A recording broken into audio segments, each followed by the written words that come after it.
Bienvenue à la webdiffusion.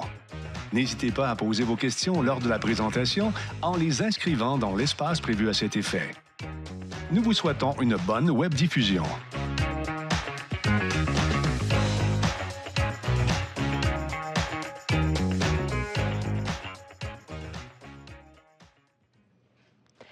Bonjour et bienvenue à toutes et à tous à ce second panel de 2025 de l'Agence de mobilité durable sur le thème « Mobilité à la demande, une solution au service d'une ville plus accessible ». Je m'appelle Gabrielle Lamontagne-Allé, je suis journaliste spécialisée en environnement et c'est moi qui vais avoir le plaisir d'animer les échanges aujourd'hui. Merci beaucoup d'être parmi nous pour cet énième panel, cet autre rendez-vous de l'Agence. Je salue aussi tous les participants qui sont en ligne avec nous aujourd'hui. On a plus d'une centaine de participants qui nous écoutent en webdiffusion actuellement, qui sont dans différentes régions du Québec, du Canada, de l'Australie, d'Europe et d'Afrique. Donc, on est big aujourd'hui. N'hésitez pas à envoyer vos questions dans le clavardage si vous êtes en ligne tout au long du panel, puisqu'on aura une période de questions de 10 minutes qui est prévue à la fin. Toujours pour ceux et celles qui sont en ligne, il vous est possible de sélectionner la langue d'écoute de votre choix. Donc, si vous êtes en mode plein écran, veuillez simplement quitter ce mode et vous allez trouver sous la vidéo des boutons avec les choix de langue. So, if you're online, you can select your listening language. So, if you're in full screen mode, you must exit this mode and you will see buttons with language choices below the video. Alors aujourd'hui, on va échanger sur différents aspects de la mobilité à la demande et à savoir surtout comment celle-ci peut contribuer à améliorer l'accessibilité des villes. Mais juste avant de vous présenter nos expertes et nos experts pour en discuter, j'aimerais céder la parole à M. Laurent Chevreau, qui est directeur général de l'Agence de mobilité durable de Montréal. Bonjour à tous, chers collègues, chers partenaires, distingués panélistes. Mesdames et messieurs, bienvenue à ce panel de l'Agence. C'est avec grand plaisir que je vous accueille pour une fois de plus. C'est notre 8e panel depuis la création de l'Agence, le 2e de cette année. Donc c'est un modèle qui fonctionne vraiment bien, puis on est toujours très heureux de vous rencontrer. Aujourd'hui, on va parler de mobilité à la demande. Donc, comment est-ce que la mobilité à la demande peut avoir un impact sur l'offre de transport urbain, sur la mobilité? Nos panélistes vont regarder tous les sujets avec vous. Moi, je voulais juste vous glisser un petit mot de la place de la mobilité à la demande à l'agence. Donc, en fait, l'agence a intégré les activités du bureau du taxi, dont Sylvain et Mamine, qui sont là aujourd'hui. Lors de l'année dernière, c'était une volonté de la Ville de Montréal d'intégrer différentes fonctions en termes de mobilité. Ça nous a permis d'ouvrir la porte sur ce sujet qui est extrêmement important pour nous. Et on a eu surtout la volonté de poursuivre tous les projets très structurants puis très innovants que le bureau du taxi avait entamé, notamment la marque Bonjour. Donc peu de gens le savent, mais la marque Bonjour, c'était le bureau du taxi et aujourd'hui c'est une marque qui appartient à l'agence. Il y a également le registre du taxi, qui est un registre qui regroupe tous les taxis, une très grande majorité des taxis de Montréal. D'ailleurs, à travers du registre, il y a eu l'intégration en 2024 de l'application Transit, qui utilise donc le registre pour donner l'information sur les taxis à Montréal, en donnant de la disponibilité en temps réel, puisqu'il facilite l'utilisation pour les citoyens. Également, pas directement taxi, mais plus largement mobilité à la demande et mobilité durable. En 2023, on a inauguré notre premier pôle de mobilité, qui était sur la rue Masson. On en a un qu'on va ouvrir aux citoyens la semaine prochaine sur la rue Boyer, mais qui sera inauguré en 2026. Donc un pôle de mobilité, c'est quoi? C'est en fait un endroit physique dans lequel on essaie de regrouper le maximum de modes de transport durables autour de stationnement automobile tarifés, qui sont des terrains congères. On a rajouté des espaces pour l'autopartage, on a mis des stands de taxi à proximité ou directement dedans, des bornes de recharge électrique, des stationnements sécurisés pour les vélos. Il y a toutes sortes de services offerts pour permettre aux citoyens d'avoir accès à toute cette gamme-là. Et ça, c'est une volonté de la Ville de Montréal qui a intégré dans son plan d'urbanisme mobilité la volonté de réaliser 150 pôles de mobilité d'ici 2050. Donc, on a du pain sur la planche. Puis, en fait, pour nous, c'est vraiment important de vous redire à l'industrie de la mobilité à la demande, celle du taxi, celle des autres partenaires, à quel point vous pouvez compter sur un partenaire qui a envie de travailler avec vous. On pense que c'est un sujet extrêmement important sur lequel on a beaucoup de belles choses à faire, puis qui est essentiel pour l'avenir de la mobilité à Montréal. Donc on espère que l'événement d'aujourd'hui va vous amener un nouvel angle sur certains sujets, permettre aussi de faire rayonner ce sujet qui est actuellement encore parfois un peu méconnu. Puis au nom de toute l'équipe de l'agence, je tiens à vous remercier pour votre présence aujourd'hui. Ça nous fait très plaisir que vous soyez là physiquement ou en ligne. Et sur ces paroles, je vais laisser la place à nos experts. Merci.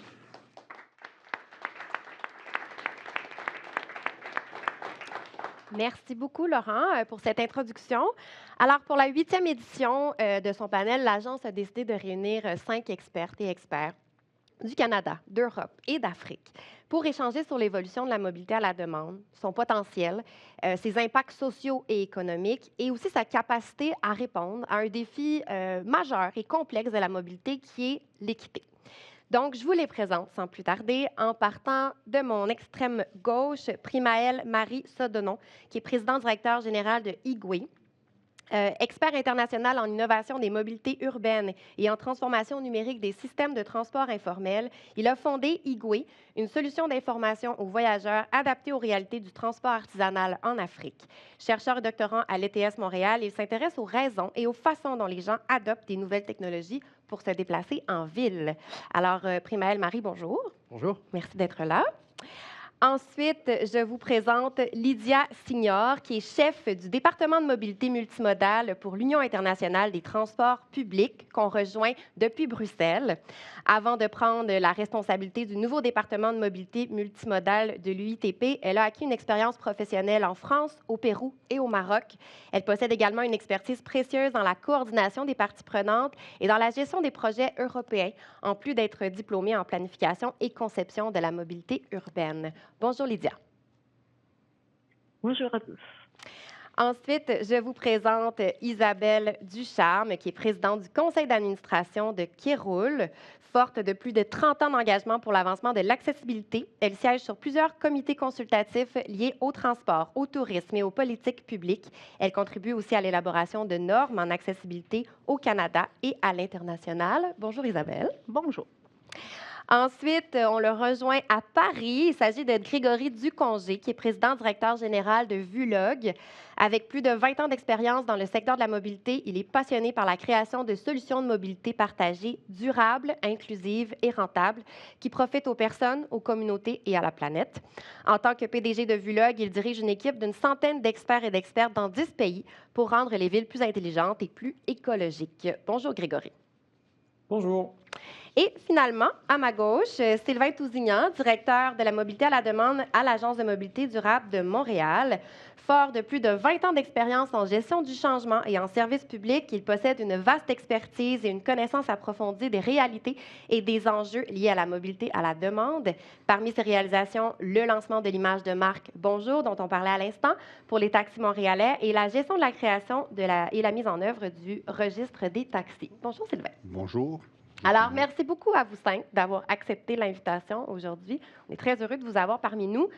C'est un vaste sujet. On en parlait avant de commencer le panel, que celui de la mobilité à la demande. Les déclinaisons sont multiples.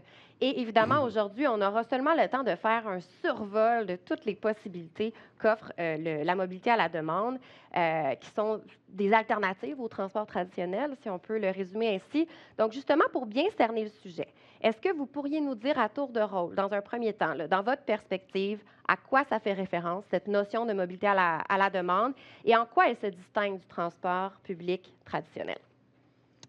Si je peux me lancer, Sylvain, oui.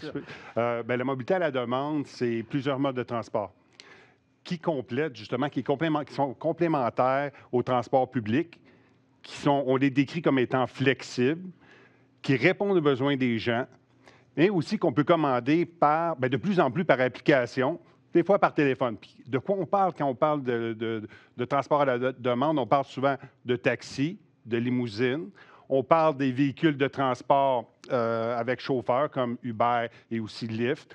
On parle de taxi collectif, de taxi partage, d'autopartage aussi. Donc, il y a plusieurs modes, puis il ne faudrait pas oublier le transport adapté qui est regroupé. Et si on pousse un petit peu plus loin notre définition, bien, on pourrait aller jusqu'aux micro-mobilités, à la micro-mobilité comme, je dirais, les trottinettes peut-être et même le vélo partage en mode partagé. Donc, c'est comment on décrirait à haut niveau la mobilité à la demande de mon côté. Excellent. Primaire? Ben, je pense que Sylvain a bien dressé le portrait au niveau des modes dont il est question, mais au-delà de ça, il y a également la façon dont on approche ou on aborde la mobilité à la demande. Au-delà des modes, c'est à quel moment est-ce qu'on en a besoin, comment est-ce qu'on y a accès, quelle est la flexibilité que ça offre également, comment est-ce que ces différents modes-là permettent de naviguer l'espace urbain de manière globale et pas seulement dans certains quartiers ou dans certaines zones. Et c'est donc le champ des possibles que ces modes-là offrent aux usagers pour naviguer l'ensemble du territoire et pas seulement les territoires desservis par, je dirais, les structures planifiées classiques, fondamentales que nous connaissons tous. Donc c'est cette dimension-là qui, je trouve, est intéressante également lorsqu'on aborde et qu'on utilise les différents modes à la demande. Merci pour ce complément. Est-ce que quelqu'un souhaite ajouter? Bien, en fait, oui, moi, j'aimerais rappeler que c'est vraiment un mode pour tous. Donc, il faut vraiment le penser avec une population en général, qu'elle soit en situation de handicap ou non, qu'elle soit jeune, qu'elle soit vieille, qu'elle ait de l'argent, qu'elle n'ait pas d'argent, peu importe. Donc, c'est vraiment un mode qui doit être pensé en fonction de l'ensemble de la population. Il faut aussi se rappeler que c'est un mode qui peut souvent remplacer d'autres modes. Donc, c'est un complément à ce qui existe déjà. Et donc, ça peut peut-être nous permettre éventuellement d'éviter de manquer un rendez-vous de dernière minute, un rendez-vous d'affaires, un rendez-vous médical. Je me permets même de vous donner un exemple personnel. Comme je suis présentement en traitement de chimiothérapie, j'ai eu dernièrement un arrêt de traitement parce qu'on avait peur pour mon cœur. Donc, on m'a appelé dernière minute pour me dire on aurait une place pour vous pour un examen du cœur aujourd'hui. En tant que personne en situation de handicap, le transport adapté qu'on appelle, on doit appeler la veille. La majorité des compagnies de taxi, on doit appeler la veille. Le transport en commun ne m'aurait jamais permis d'arriver à temps. Donc, d'avoir un système fiable que je peux appeler à la dernière minute, comme tout le monde, et dire j'ai besoin d'un transport maintenant pour me rendre à mon rendez-vous, fait toute la différence. Merci, c'est super concret. Est-ce que Grégory, Lydia, souhaitez-vous ajouter quelque chose? De mon côté, je pense que l'essentiel a été dit. Le maître mot lorsqu'on parle de mobilité à la demande, je pense que c'est flexibilité, de faire en sorte de pouvoir aller là où on veut, quand on veut, en fonction de ses besoins, alors qu'à côté de ça, le transport public traditionnel est plutôt construit sur des itinéraires horaires fixes. Donc cette flexibilité est apportée par la mobilité à la demande, mais je ne sais plus qui l'a dit, mais quelqu'un en a parlé. Je pense qu'il faut voir l'ensemble des offres de mobilité, puisque l'objectif de tout ça, c'est faire en sorte que les gens puissent se déplacer facilement, simplement, où ils le souhaitent, et tout ça, idéalement, sans avoir de véhicule personnel de leur côté. Merci. Lydia? Oui, ça devient de plus en plus difficile de rajouter quelque chose d'intéressant, mais je vous partage juste peut-être deux dimensions qui viennent à l'esprit. On parle de flexibilité. Je pense qu'il faut aussi voir comme une personnalisation, en fait, qu'on voit dans plusieurs aspects dans notre vie. En fait, la technologie nous permet d'avoir des services qui sont de plus en plus personnalisés, ce qui est très différent d'un transport public de masse, parce qu'il a été construit pour la masse dans des itinéraires avec un système qui permet de maximiser, en fait, le nombre de personnes pour un besoin qui est des villes, notamment. Et donc, ça, c'est très complémentaire, c'est très différent et ça répond à un besoin, en fait, des personnes d'avoir quelque chose de plus personnalisé de plus en plus. Donc, je pense que c'est dans l'air des temps aussi. Ça, c'est un aspect. Et l'autre, qu'on n'a peut-être pas dit, c'est la mobilité durable. Il y a un aspect qui n'est pas seulement pour les personnes, mais c'est un aspect, la mobilité partagée est bonne pour les personnes, mais elle est bonne aussi pour la société. Donc, et pour la planète. Donc, voilà. Et j'ai envie de vous relancer un peu. Est-ce qu'il y a des besoins essentiels que le transport classique ne couvre pas et que la mobilité à la demande peut se présenter comme une solution finalement?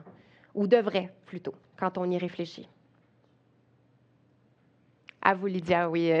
Ah oui, d'accord. Je vous relance. Oui. Effectivement, on a déjà touché quelques points par rapport à ça. J'aimerais insister sur l'aspect durable, on va dire. Dans des pays comme le Canada ou moi je suis en Belgique, en fait la plupart des gens ont dit oh, une voiture en fait de propriété. Mais c'est pas vrai en fait que tout le monde a une voiture ou devrait dépendre en fait de quelqu'un qui a une voiture. Donc en fait, si on pense en fait aux gens qui n'ont pas accès à une voiture, les mobilités partagées répondent déjà à ça. Et on peut penser à des jeunes qui n'ont pas un permis, pas encore. On peut penser aux gens âgés, en fait, qui ne peuvent plus ou ils ne veulent plus. Et donc, en fait, ça répond déjà à quelque chose que la voiture ne peut pas et que le transport public, parfois, a du mal à répondre dans tous les besoins. Mm-hmm.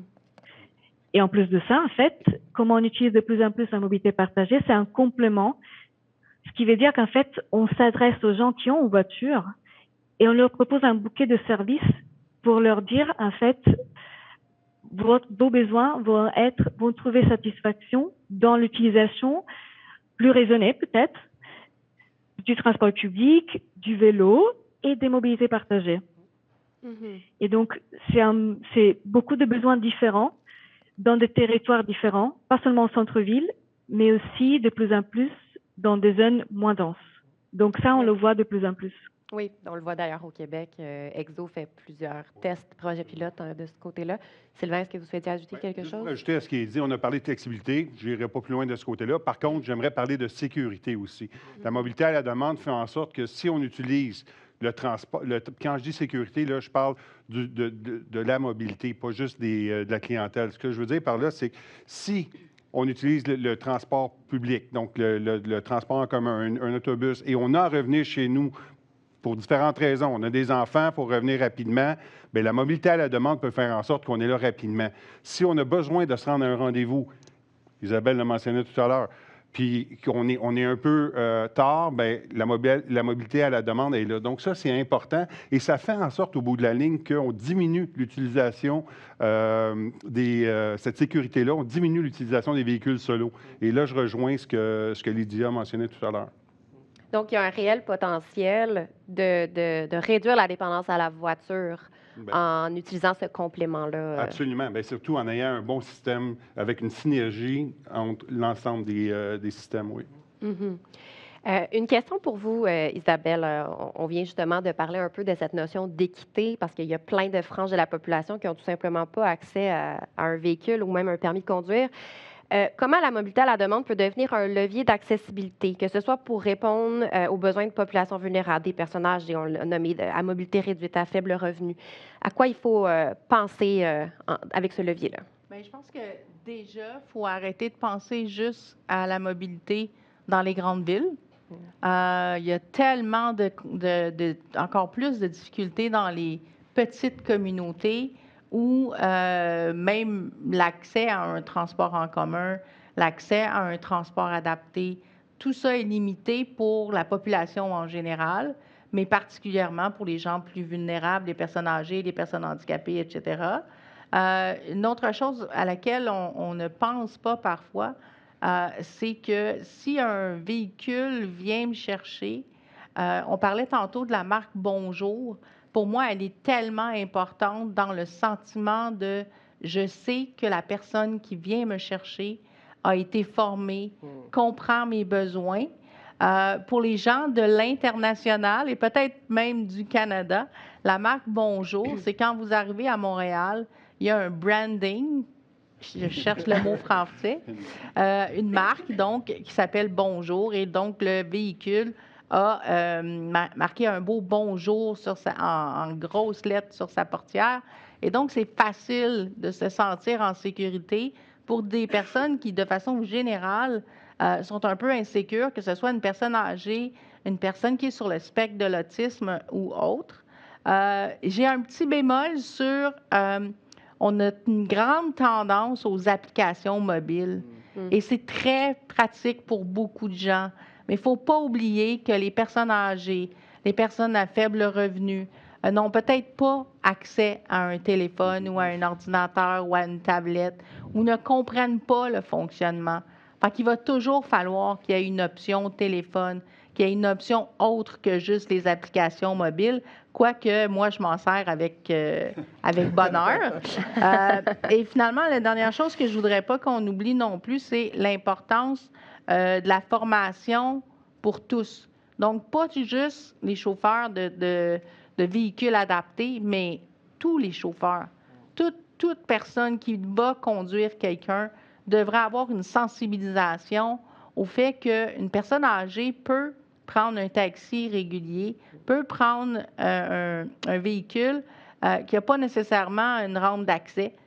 Et donc, même une personne sur le spectre de l'autisme, une personne sourde, une personne aveugle. Donc, oui, former tout le monde, oui, avoir un minimum de sensibilisation au fait qu'on a besoin d'adapter son service en fonction de cette clientèle-là. Et je donnerai un dernier petit exemple, si vous le permettez. Comme j'ai fait un peu avec mon exemple tantôt de médical, bien, j'ai envie de vous dire qu'en ce moment, avec le transport adapté, souvent les gens pensent on n'a pas besoin de taxi accessible, il n'y a pas vraiment de personnes qui en ont besoin.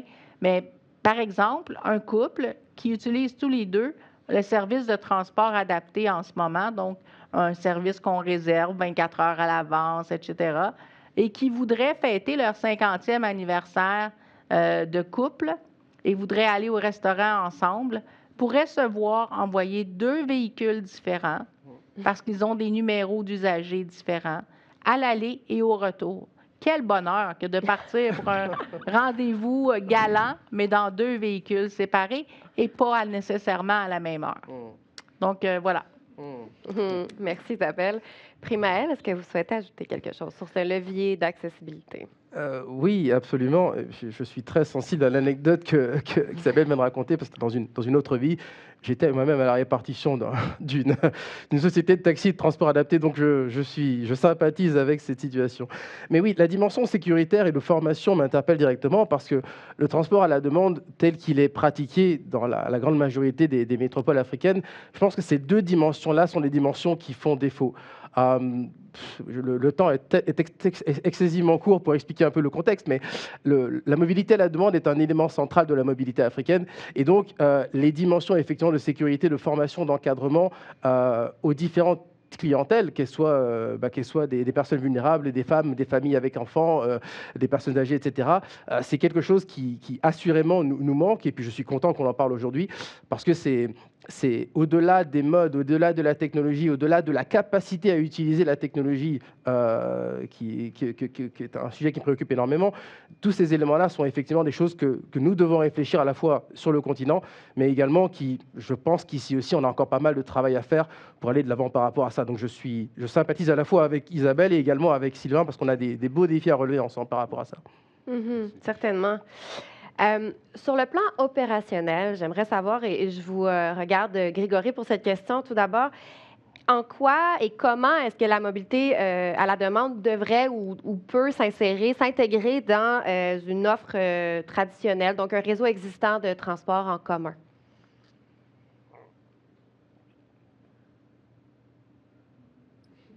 Voilà, vous m'entendez à présent.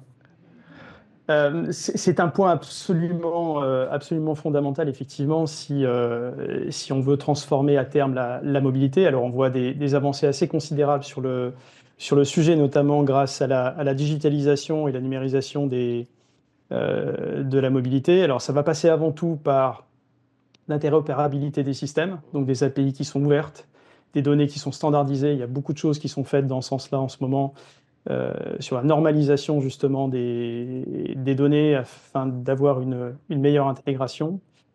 Faire en sorte aussi qu'il y ait une vraie incitation pour les uns et les autres à partager les informations et faire en sorte que les informations soient accessibles au plus grand nombre. Et si je prends l'exemple de Montréal, il y a un service à Montréal qui est absolument formidable pour ça, et dont quelqu'un en a parlé un peu plus tôt, Transit, qui effectivement est sur ce créneau-là de faire en sorte de faciliter les déplacements des usagers en mettant à disposition à la fois le transport traditionnel, mais également le transport à demande, ou en tout cas une grande partie du transport à la demande. Et je pense que c'est vraiment ces choses-là qui vont faire en sorte qu'on va franchir un cap. Voilà, et favoriser l'essor de tous ces nouveaux moyens de transport et favoriser aussi un usage qui va être de plus en plus important et une atteinte du seuil de rentabilité aussi qui va être beaucoup plus rapide. Parce qu'il ne faut quand même pas oublier que ces transports à la demande doivent vivre. Et afin qu'ils vivent, il faut qu'ils aient de la visibilité. C'est un vrai service, mais il faut qu'ils gagnent en visibilité. Il y a encore beaucoup de gens qui n'ont pas connaissance de l'existence des différentes solutions de mobilité. Et le fait justement de les mettre en avant via des services comme Transit, c'est quelque chose d'absolument fondamental et nécessaire. J'imagine aussi que dans l'esprit de ne pas dédoubler les offres, il doit y avoir une question d'intégration, de rabattre un peu les options de mobilité à la demande vers les réseaux existants. Ça doit faire partie de la réflexion. Je ne sais pas si Lydia, vous voulez répondre? Oui, avec plaisir. On voit beaucoup d'éléments, en fait, pour qu'on arrive à cette image de mobilité intégrée. Il y a certainement tout l'aspect digital et d'information qui a été mentionné, mais il y a tout aussi une dimension physique des infrastructures. Et tout à l'heure, en fait, avec l'agence, on nommait les pôles de mobilité. Donc ça, c'est essentiel. En fait, comment on crée de la place vraiment physique dans la ville, certainement, mais aussi avec les réseaux. Pensez aux gares de train, mais aussi penser de façon opérationnelle. Ça pourrait être intégré, par exemple, le transport à la demande avec des minibus.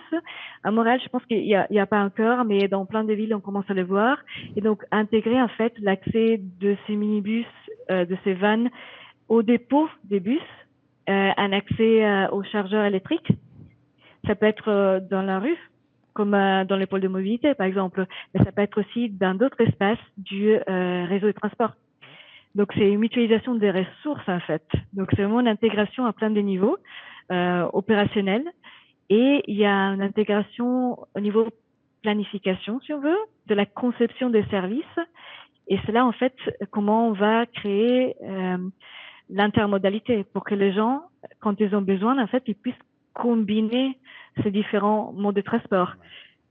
Donc, pour cela, il y a vraiment différents éléments à prendre en considération. La gouvernance et donc le travail que l'agence peut faire, mais aussi l'autorité des transports publics, c'est essentiel et c'est absolument crucial pour qu'il y ait une intégration aussi dans les règlements, pardon pour mon français, réglementation, qu'on adapte en fait à ce nouveau service et à l'intégration. Donc, en fait, il y a pas mal de steps à faire pour que, à la fin, l'usager, il trouve quelque chose de vraiment très facile à utiliser et qu'il puisse combiner facilement. Donc, il y a vraiment beaucoup d'actions à faire. Sylvain, je pense que vous vouliez. Oui, je trouve ça, j'attendais de voir où allait aller Lydia, mais le fait qu'on est capable de créer une synergie, justement, pour répondre à la question entre la mobilité à la demande et aussi les transports publics, fait en sorte qu'on a un transport en général qui est meilleur, qui est plus efficace et sur lequel le client ou la clientèle, l'utilisateur peut se déplacer plus facilement et surtout plus efficacement. Puis c'est ça qui est important. Puis là, quand on dit tout le temps, tout à l'heure, j'en parlais, on veut diminuer l'utilisation du véhicule solo.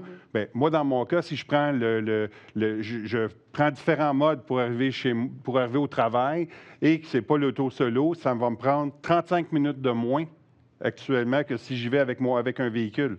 Donc, l'efficacité est importante. Puis ça, il faut en tenir en compte, puis il faut continuer de le développer aussi. Primaire. Je vais apporter un élément par rapport à ça.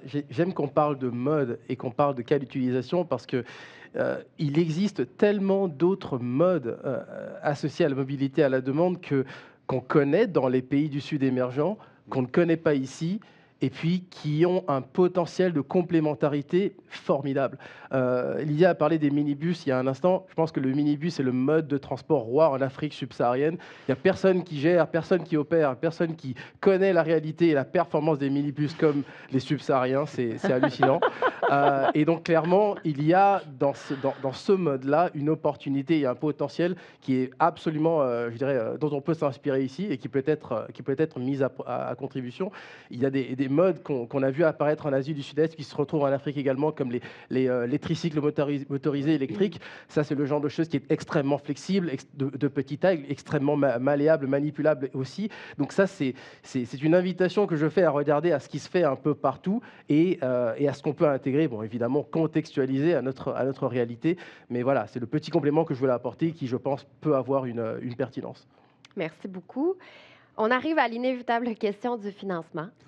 Qui doit apporter le financement de ces nouvelles mobilités? Est-ce que ce sont les différents paliers de gouvernement, les opérateurs privés, les usagers ou une combinaison de ces différents acteurs? Je ne sais pas qui veut se lancer d'abord. Sylvain? Je peux me lancer. Un peu tout le monde. Un peu tout le monde. Si on regarde ça, de la manière que je le vois, c'est un peu, dans ce que tu dis, c'est un peu tout le monde. Dans le sens où, d'un côté, on a le financement qui est privé. Donc, les compagnies, on va dire, privées, comme on dirait le taxi, donc le transport par taxi, par l'autopartage. On calcule ça un petit peu plus privé. Et de l'autre côté, dans le spectre, on aurait le transport public. Cependant, il ne faut jamais oublier à la question, il y a toujours les utilisateurs. Il y a le principe d'utilisateur-payeur. On ne paye pas le même prix. On a un service qui est différent. Mais je veux aussi dire que ce soit le taxi qui a quand même besoin d'avoir un lien avec les villes. On a juste à penser au poste d'attente. Donc, on a besoin d'un lien. Ou avec le gouvernement provincial pour améliorer. On parlait de l'image de marque, c'est important. Bien, à Montréal, bien, il y a un support qui est fait par le gouvernement provincial pour l'image de marque. Donc, pour appliquer. Donc, ce lien-là, même si c'est privé, il y a un lien qui est important, qui doit être fait. Donc, c'est un peu ça. Puis, dans le but d'avoir un meilleur service au niveau de l'utilisateur. Primel? Ben, je disais un peu tout à l'heure, tout le monde, dans la mesure où les différents paliers de gouvernement ont leur part, évidemment. C'est un secret pour personne que le transport collectif est financé en grande majorité par les paliers de gouvernement, mais l'utilisateur payeur également a une importance. Mais en gardant à l'esprit le respect de la notion d'équité. Je veux dire, on parlait des jeunes tout à l'heure, on parlait des personnes âgées qui sont peut-être moins en emploi, qui ont des revenus moindres que ceux qui sont en situation d'emploi. Donc il faut prendre cette dimension-là également dans l'équation. Je pense également que selon les modes qu'on met en œuvre ou qu'on exploite, la facture n'est pas toujours la même. Donc, est-ce qu'il faut réfléchir également à la pondération de ces modes-là, de ces coûts-là dans la facture totale, si je puis m'exprimer ainsi? Je pense que c'est une question qui n'a pas de réponse simple, qui a beaucoup d'éléments, dont il y a beaucoup d'éléments dans l'équation, et chaque élément vaut la peine qu'on y pense, parce qu'au bout du compte, ce qu'on recherche, c'est le meilleur bénéfice pour l'usager à un niveau d'abordabilité qui fait en sorte que ce sera littéralement payant pour lui de choisir le transport en commun sous toutes ses formes et sous tous ses modes, plutôt que de s'enfermer dans la possession automobile solo qui, à terme, peut lui coûter plus cher. Donc, moi, je le vois comme ça, en tout cas. Certainement. Isabelle, bien sûr. En fait, Sylvain, tu es peut-être mieux placé que moi encore pour en parler, mais si je me trompe, tu me corriges. Il y a quelques villes en Amérique du Nord qui, pour aider le chauffeur de taxi accessible, qui automatiquement, on ne se le cachera pas, là, ça va lui prendre un peu plus de temps pour aider la dame qui a un peu de difficulté à marcher pour se rendre jusqu'au véhicule, pour attacher la personne, pas la personne, mais le fauteuil roulant de la personne dans le véhicule, etc. Donc, il va y avoir une compensation au chauffeur. Et souvent, on se dit, mais où on va aller chercher cet argent? Il y a des villes où c'est possible. Ici, au Québec, avec la loi fédérale, la loi provinciale, on ne peut pas. Mais dans d'autres villes, donc en Amérique du Nord, il y a, par exemple, un 10 sous par course, que ce soit une course avec quelqu'un à mobilité réduite ou pas. Donc, toute course de taxi, on prend 10 sous sur le montant qui est déjà prélevé. Donc, ce n'est pas un montant additionnel qui est prélevé sur chaque course, mais c'est un montant établi à l'avance. Et donc, ce 10 sous-là va dans un fonds qui éventuellement va servir à aider à payer pour l'adaptation des véhicules, aider à payer pour la formation des chauffeurs et aussi donc donner une compensation aux chauffeurs à chaque course où il y aura une personne avec des besoins spéciaux. Donc, je pense que c'est un bel exemple de comment on peut financer en partie le système comme tel qui est nécessaire. On le répète, là, si on veut un système pour tous, ça prend des véhicules adaptés aussi. C'est dur à rajouter quelque chose. Tu disais, il faut que je rajoute. C'est pas mal parfait ce qui a été dit. Côté européen, est-ce que vous souhaitiez ajouter quelque chose sur cette question du financement, Lydia ou Grégory? Oui, tout à fait. Je pense qu'il y a deux cas de figure très distincts. Il y a les grandes villes et les petites villes.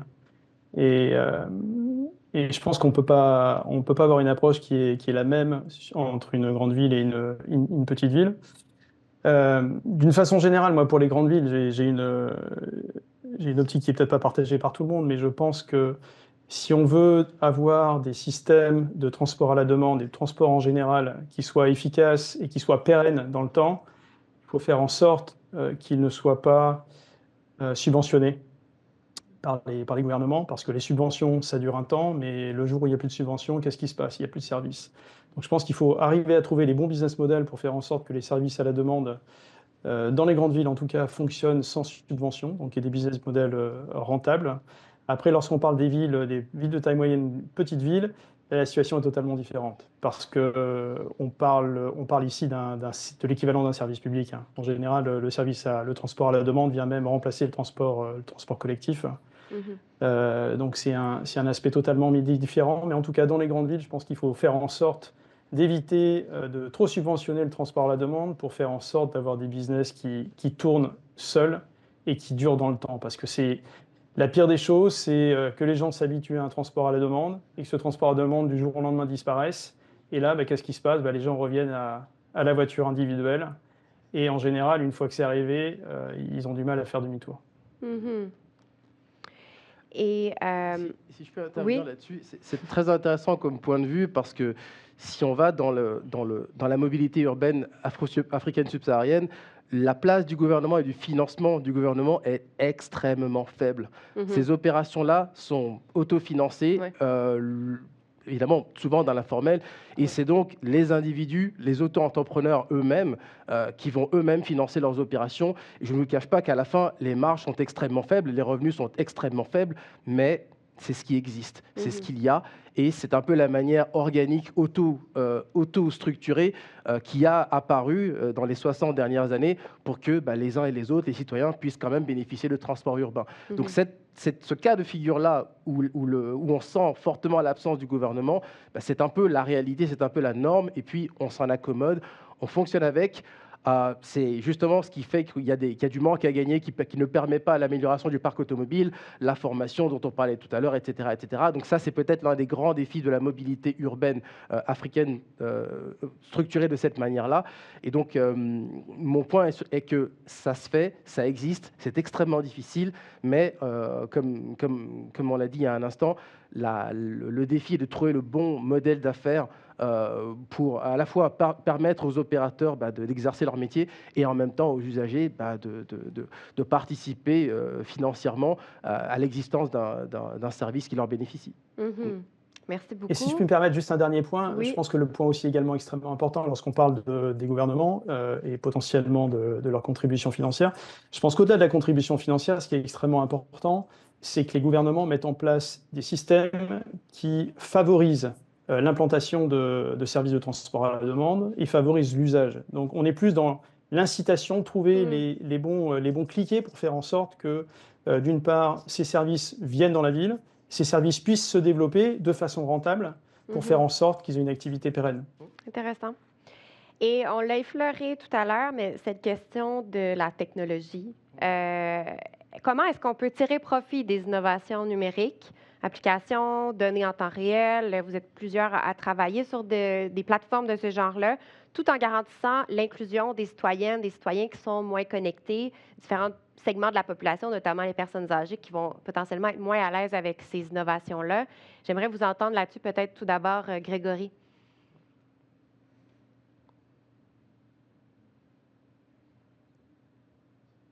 Oui, effectivement, c'est un vrai sujet. C'est un vrai sujet puisqu'aujourd'hui, la plupart des innovations, lorsqu'on parle de mobilité, reposent sur des applications mobiles. Il y a peu encore aujourd'hui de services qui effectivement favorisent l'inclusion.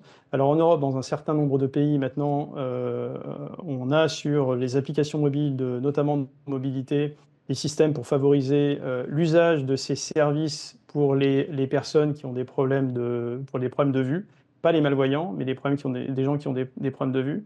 Donc ça règle pas vraiment le problème. C'est une petite démarche, mais ça règle pas le problème.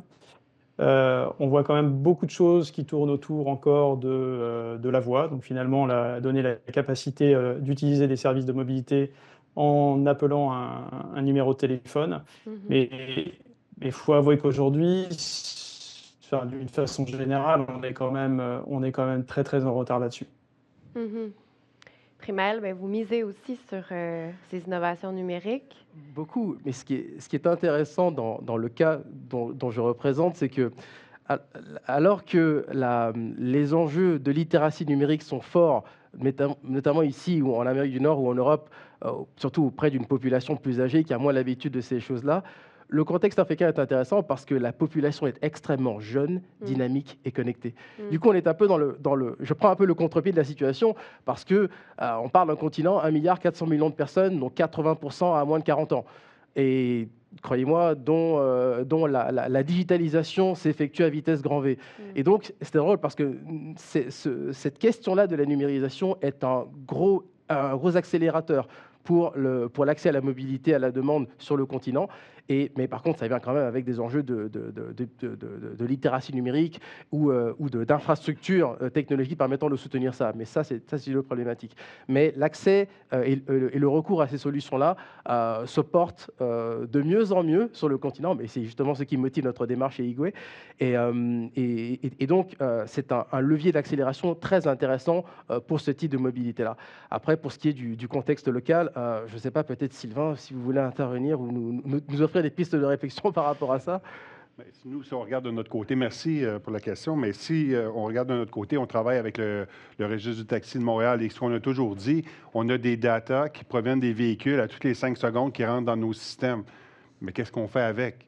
Donc, il faut être capable, puis à l'agence, c'est la vision qu'on s'est donnée, c'est de pouvoir travailler avec ces données-là pour améliorer la mobilité, faire en sorte qu'on apprenne de ces données-là. Puis j'ai toujours dit qu'il y a quelqu'un, à un moment donné, qui va être intelligent, il va vouloir les utiliser pour autre chose, qui va vouloir faire en sorte que dans une rue, on va voir des points, puis on va être capable de calculer la vitesse, on va être capable de voir la circulation, puis d'être capable d'arriver à se dire, bien, OK, on peut élargir ou non un trottoir. Donc, à Montréal, puis si je vais un peu plus local, avec les données que nous avons aujourd'hui, il faut travailler avec, puis c'est la vision que nous, on s'est donnée à l'agence, et on va être capable, aujourd'hui, on a les données, mais c'est de voir qu'est-ce que ça va nous apporter plus tard. Merci. Je peux quand même aussi peut-être mentionner que, bien que tantôt j'ai parlé, que ce n'est pas tout le monde qui peut utiliser, qui peut utiliser tout ce qui est numérique, etc. Mais dans certains cas, ça va aussi être très aidant. Par exemple, pour une personne à mobilité réduite qui a un peu plus de difficulté à mettre son manteau, son foulard, etc., parce que oui, on est en Amérique du Nord et il y a l'hiver. Donc, d'avoir cette information-là que le véhicule va arriver dans 15 minutes ou dans 5 minutes, ça me dit si je dois vraiment me presser, si je dois trouver quelqu'un pour m'aider à aller plus vite parce que je pars du travail, puis oui, il y a des personnes autour qui pourraient m'aider, ou si vraiment j'ai le temps de m'habiller bien comme il faut, chaudement, pour ne pas... gelé en sortant dehors. Donc, oui, il y a ses avantages quand même. Oui, c'est vrai, tout à fait. J'aimerais qu'on aille dans vraiment du concret. Et donc, vous entendre à tour de rôle sur un exemple que je voulais choisir de réussite en termes de mobilité à la demande sur vos territoires respectifs ou vos zones d'études respectives. Puis, je tendrai le micro tout d'abord à Lydia avec un premier exemple.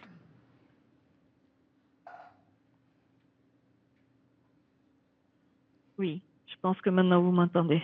Oui, on vous entend. Super. Il y a beaucoup d'exemples, mais avant d'en donner un ou deux, je vais proposer comme KPI, comme mesure en fait de succès d'une mesure ou d'un mode ou d'un système de transport intégré. Le fait que on va trouver ce service ou un ensemble de services au-delà du centre-ville.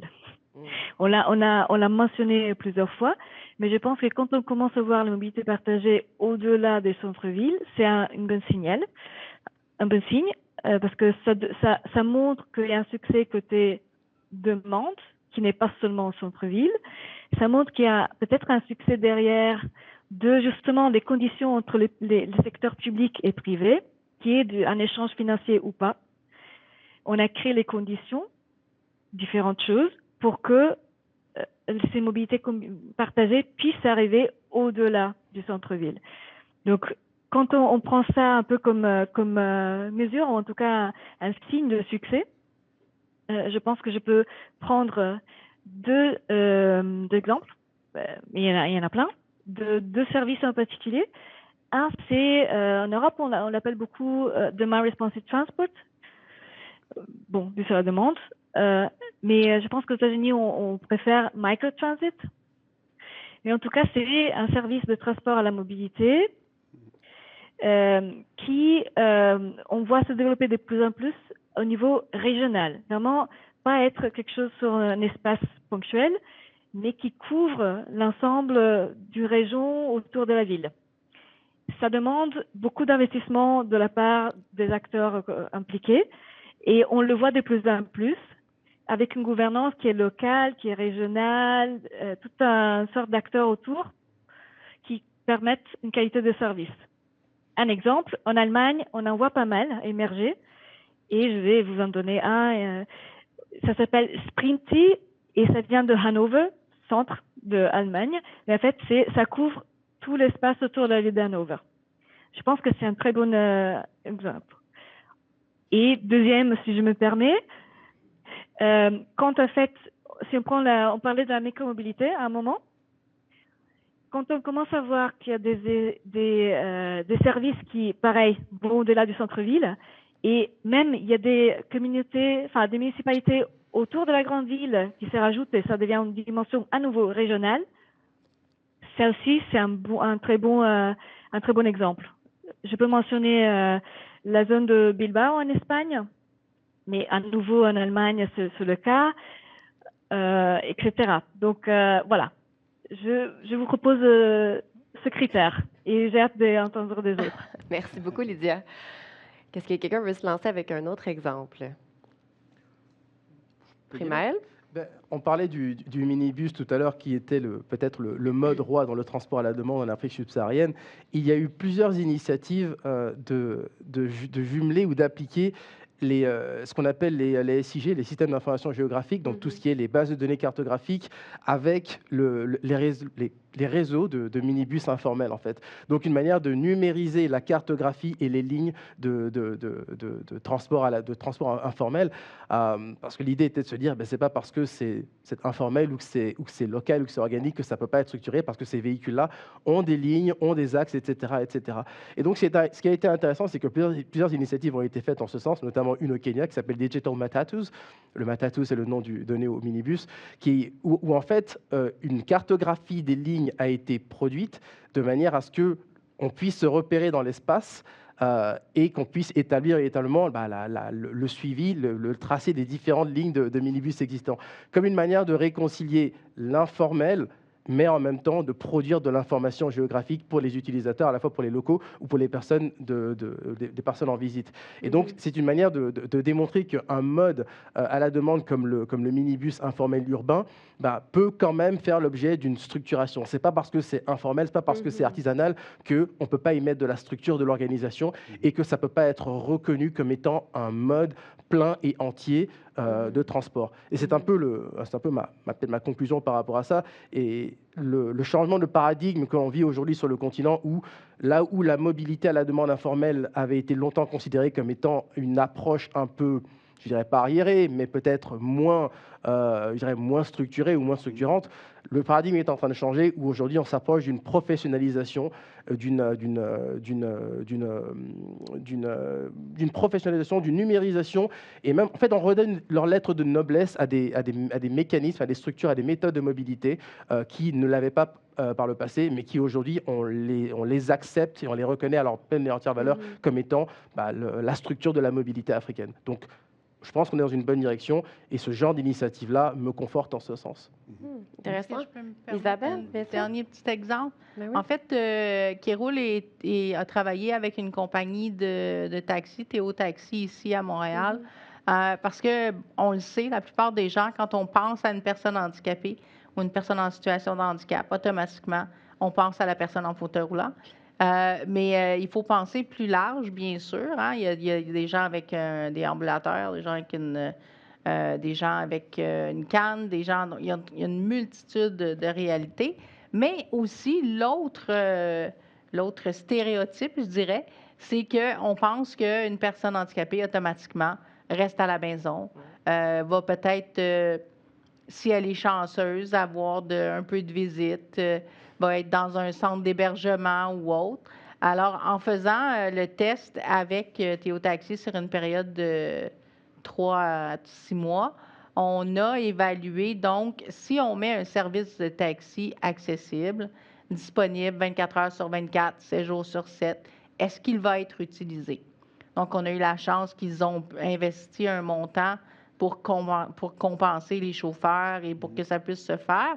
Et sur cette période, déjà, dans les 2 premières semaines, il y a eu une augmentation de 80 de demandes. Donc, c'est un réel besoin. On a besoin de cette mobilité-là, on a besoin de ces services complémentaires et on a besoin qu'ils soient subventionnés. Donc, on a besoin de trouver des façons de les rendre viables à long terme, pas juste sur un projet pilote, mais bien à long terme, peu importe qu'on soit dans une grande ville ou dans une petite région. Merci. On finit ce petit tour des mesures concrètes avant de passer aux questions du public. Peut-être aller du côté de Grégory? Oui, écoutez, quand on parle de réussite de services de mobilité à la demande, je pense que ça repose aussi beaucoup sur l'ensemble de l'écosystème de mobilité. Alors, en général, quand on a des belles réussites, c'est que l'écosystème dans son ensemble est plutôt performant. Moi, je citerai qu'un exemple que je connais très bien, qui est l'exemple de la ville de Lyon, où les différents services de mobilité à la demande fonctionnent très très bien. Alors, ce que j'entends par services de mobilité à la demande à Lyon sont essentiellement les systèmes de vélos en libre service, les trottinettes également en libre service et les systèmes d'autopartage. Donc, l'ensemble de l'écosystème fonctionne très très bien. Tout ça parce qu'il y a aussi un système de transport collectif qui fonctionne très bien, avec des données qui sont centralisées, avec une très très forte collaboration et coopération entre les différents acteurs. Donc voilà, donc c'est une belle success story. Et puis évidemment, quand on parle de réussite en mobilité à la demande, à Montréal, comment ne pas citer Communauto, qui est un acteur quand même de référence au Canada, présent dans de très nombreuses villes, que ce soit des grandes villes et des petites villes. Je pense que c'est vraiment c'est un excellent exemple de très très belle réussite quand on parle de mobilité à la demande. Merci. Le mot de la fin, Sylvain. Ben oui, je finirai avec une idée au niveau local, qui est plus de saveur locale. Je vous parlerai du registre des taxis de Montréal, où on a réussi à géolocaliser l'ensemble des taxis, mais aussi d'avoir justement un seul endroit de manière standardisée, donc de manière standard, en travaillant avec des partenaires comme Mobilité Data, comme Polytechnique. Aussi, l'équipe a réussi à faire en sorte qu'on ait cette information-là. Et aujourd'hui, avoir amélioré le service à la clientèle, le service aux clients, aux citoyens de la Ville de Montréal, en connectant une première application qui est Transit. Donc, le travail qui a été fait en sorte que les citoyens en bénéficient. Ça, c'est juste le départ parce qu'il y en aura d'autres aussi dans le futur. Merci beaucoup. Alors, on arrive à vos questions. J'imagine que vous en avez, parce qu'on n'a pas tout couvert, évidemment. Donc, que vous soyez dans la salle ou en ligne, on est très ouvert à entendre vos questions. Je vais peut-être commencer avec une première question qui nous a été envoyée en ligne, mais si vous avez aussi dans la salle, je pense que vous pouvez peut-être lever votre main puis un micro apparaîtra.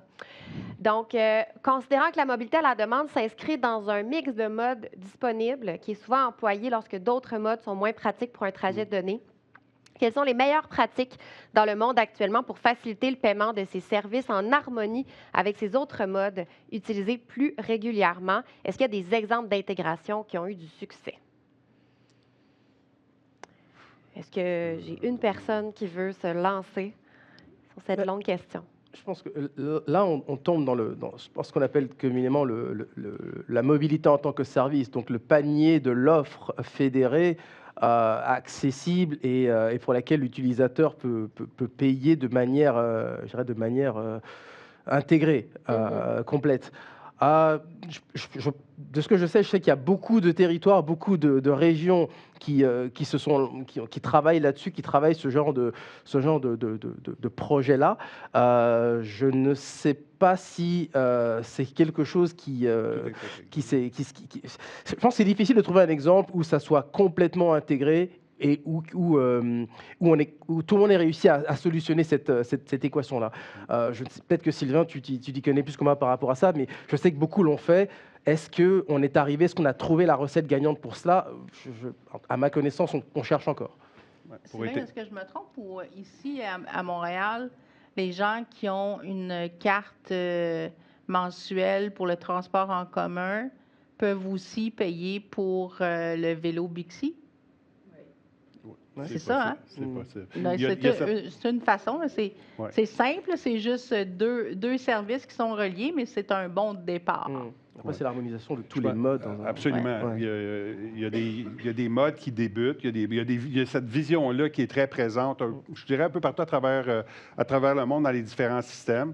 Maintenant, est-ce qu'il y en a un qui intègre tout? Je ne pourrais pas le nommer, mais la vision, par exemple, donc, où on doit aller quand on parle dans les prochaines années, je pense qu'il va falloir penser au paiement, justement.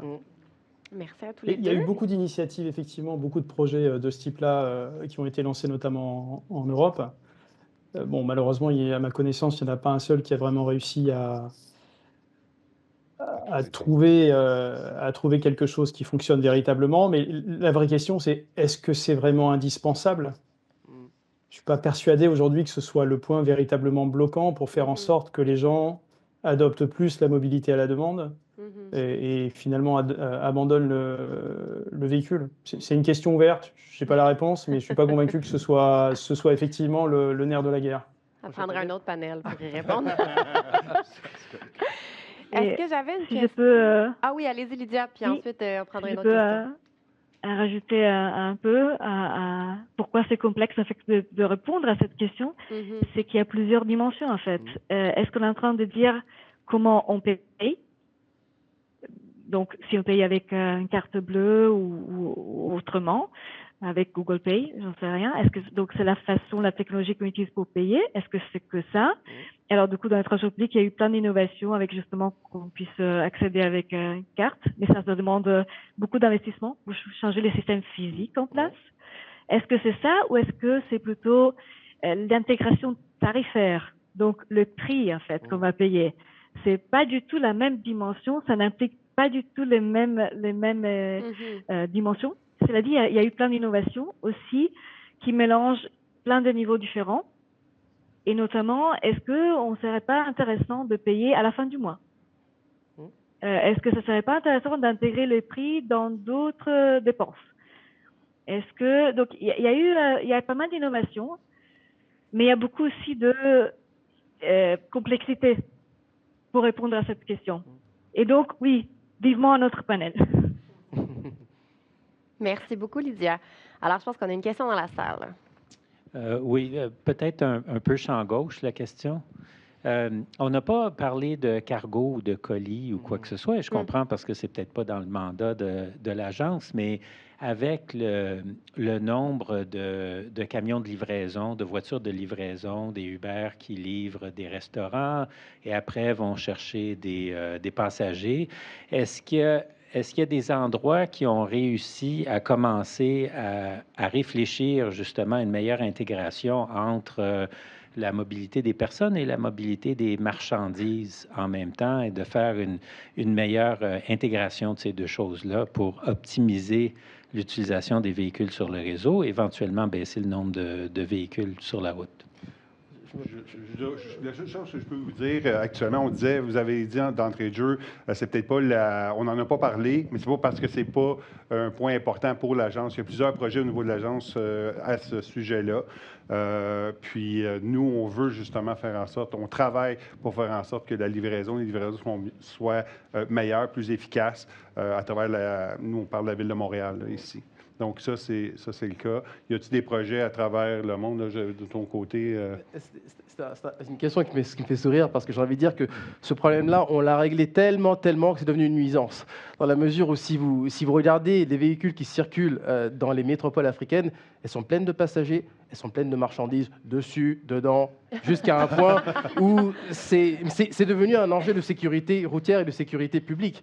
Et donc, le grand défi, à la fin un défi réglementaire, un défi de logistique, c'est comment détricoter ça pour tirer le bénéfice de ces véhicules qui roulent, comme vous disiez, pour permettre d'optimiser la livraison sans pour autant mettre à risque les passagers, la sécurité et puis les risques d'accident. Donc, j'ai envie de dire, la mutualisation, l'intégration, c'est fait, mais maintenant, il faut voir comment le faire mieux et comment le faire de façon sécuritaire. Donc, ici, on roule à vide, puis non, là-bas, ici, on roule à trop plein. Il y a trop plein de gens, les surcharges, il y a trop plein de marchandises aussi. Ouais. Au bout du compte, ça a son avantage parce qu'on arrive à destination avec à la fois, l'opérateur va arriver à destination avec à la fois la recette de son transport de passagers, la recette de son transport de marchandises aussi, mais la problématique, c'est à quel risque et à quel coût social. Donc, mais ça m'amène peut-être à une autre question parce que tu parlais des minibus et du fait qu'il y a toutes sortes de mobilités qui ont été développées quand même assez rapidement là, en Afrique. Puis je m'imagine qu'il y a un peu moins de réglementation, pas juste sur la question des colis, mais sur la question de quels minibus ont le droit de rouler puis quels chauffeurs ont le droit de... Et donc, il y a eu une effervescence, on va dire, dans ce domaine-là parce qu'il n'y a pas eu autant de réglementation. Puis on peut dire qu'il y a sûrement l'inverse qui s'est passé dans d'autres pays. Il y a tellement de réglementation qu'on ne peut pas faire quoi que ce soit. Absolument. Est-ce qu'il y a des endroits qui ont réussi à trouver le juste milieu entre les deux? C'est-à-dire permettre l'évolution de nouveaux modèles tout en préservant une certaine sécurité, une certaine couverture pour des gens qui n'ont pas accès, etc. Est-ce qu'il y a des modèles comme ça que vous trouvez inspirants? Moi, je pense que, Sylvain, j'espère que, je ne sais pas si tu vas être encore une fois d'accord avec moi, mais je pense qu'ici, au Québec, on a plutôt fait l'inverse. C'est-à-dire qu'on avait la possibilité auparavant, avant la nouvelle loi, on pouvait, selon la localité, développer des règlements qui étaient appropriés à cet endroit-là. Donc, si je prends un petit village au Québec, et si je prends Montréal ou Québec, on n'a pas les mêmes réalités, on n'a pas les mêmes besoins et on n'a surtout pas les mêmes, la même quantité de population. Et là, ça implique aussi la même quantité de livraison ou autre. Donc, maintenant, on a une réglementation qui est provinciale.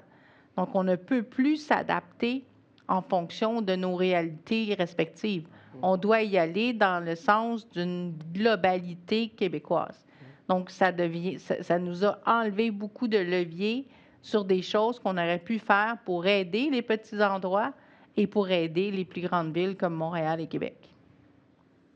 Merci beaucoup. Ça répond, je pense? Oui. Peut-être dans un souci d'alternance, est-ce que j'ai encore le temps pour une question du public?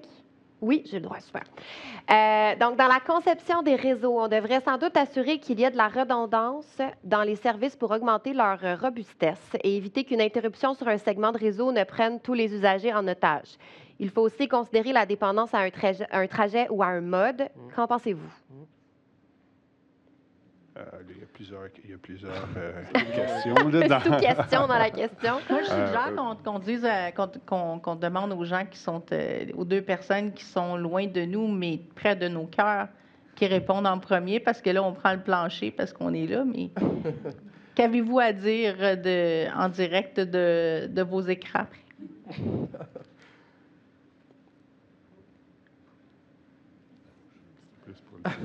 Tu veux y aller, Lydiane, ou... je peux y aller, hein, c'est pas un problème.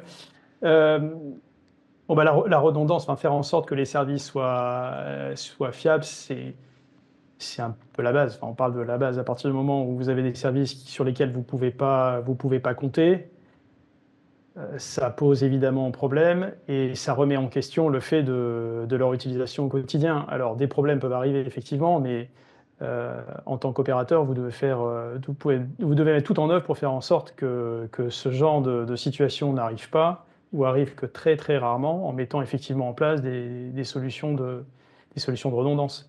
Donc quand on parle moi je vais vous parler de sujets que je connais le mieux, hein, qui est l'autopartage.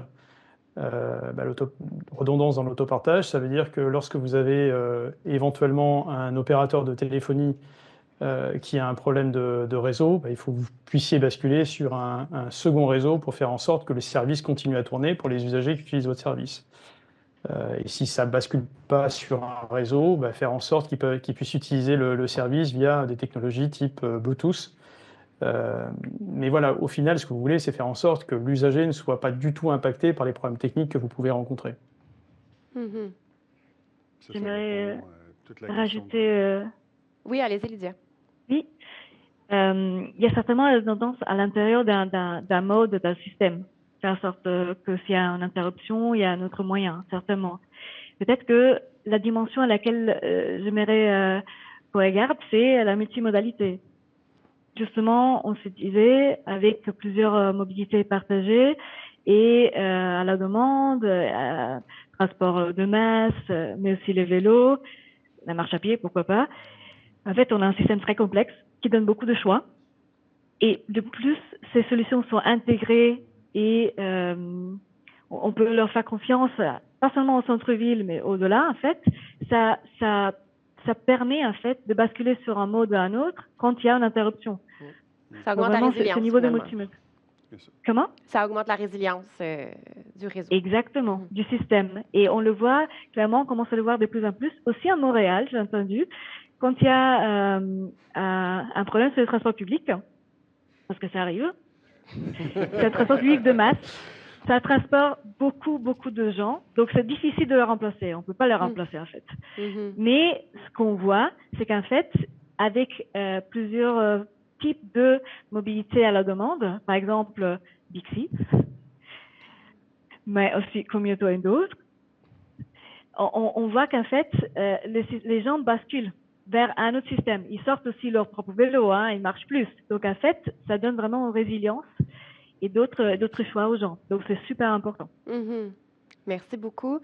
J'avais quelqu'un dans la salle qui avait le micro en main. Est-ce qu'on a le temps de prendre cette dernière intervention? Oui, merci. On a le feu vert. Allez-y. Bonjour. Ma question porte plus sur le financement et je m'adresserai peut-être plus à Grégory qui disait que son avis était discuté, notamment sur les subventions allouées par le gouvernement à la mobilité des personnes en difficulté. Si ce n'est pas le gouvernement qui les fait, comment pousser le privé à investir ? Parce qu'on sait que ça prend du temps à installer une personne, le siège et tout ce que ça implique. Donc, ça n'incite pas nécessairement le privé à prendre ces personnes en transport. Et du coup, l'équité n'est plus là non plus. Ça devrait peut-être être un devoir du gouvernement, presque un devoir régalien, que d'assurer le transport de ces personnes, en fait. Oui, alors là-dessus, je suis totalement, totalement d'accord et je trouve que l'idée qui avait été soulevée un peu plus tôt, là, de parler de mémoire de 10 sous par trajet qui sont mis dans un fonds, je trouve cette idée absolument fantastique.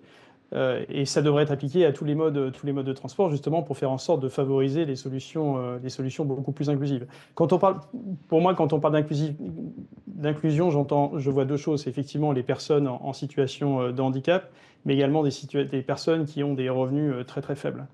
Je vais vous donner un exemple. À Lyon, par exemple, les opérateurs d'autopartage ont un tarif spécifique pour les personnes qui sont en grande difficulté financière, pour faire en sorte que ces personnes-là ne soient pas coupées de la mobilité. Parce que la mobilité aujourd'hui, c'est quelque chose qui est un bien commun, c'est quelque chose qui est un acquis. Vous devez pouvoir vous déplacer. Donc à Lyon, ils ont pris, tous ensemble, on a pris cette décision de faire quelque chose de vraiment particulier pour les personnes en grande difficulté financière. Mais effectivement, la proposition qui a été faite sur la création d'un fonds pour favoriser la mobilité des gens en handicap, je trouve que c'est une excellente idée et ça devrait être effectivement poussé par le gouvernement, par les gouvernements. Merci beaucoup, Grégory. Alors, je pense que ça clôt notre panel d'aujourd'hui. C'est tout le temps qu'on a, malheureusement. Mais on a couvert quand même pas mal de terrain. Merci encore énormément à vous cinq, à nos 5 panélistes invités aujourd'hui. Merci beaucoup de vous être prêtés au jeu, d'avoir enrichi vraiment ces échanges-là. Merci à l'Agence de mobilité durable aujourd'hui aussi pour l'organisation de cet événement. Un grand merci à l'équipe derrière les savoureuses bouchées du cocktail que vous avez pu déguster tout à l'heure. C'est le Resto Plateau, c'est un organisme à but non lucratif dont la mission, c'est de favoriser l'inclusion, l'autonomie, puis de répondre à des besoins essentiels tels que l'insertion sociale et professionnelle et la sécurité alimentaire. J'en profite d'ailleurs pour mentionner qu'il en reste. Donc, si vous avez envie de poursuivre la discussion avec une petite bouchée par la suite, vous êtes les bienvenus dans l'Atrium. Merci du fond du cœur de ma part, mais aussi de la part de toute l'équipe de l'Agence de mobilité durable de Montréal pour votre présence à toutes et à tous aujourd'hui dans la salle, en ligne également, votre contribution aussi par vos questions à cette grande discussion sur la mobilité. L'enregistrement du panel va être disponible prochainement dans son intégralité sur le site web de l'Agence si vous désirez le revoir ou encore le partager sur vos réseaux. Donc, restez à l'affût des publications de l'Agence sur les réseaux sociaux pour plus d'informations ainsi que sur les prochains événements. Au plaisir de vous retrouver et je vous souhaite un très bel après-midi. Merci.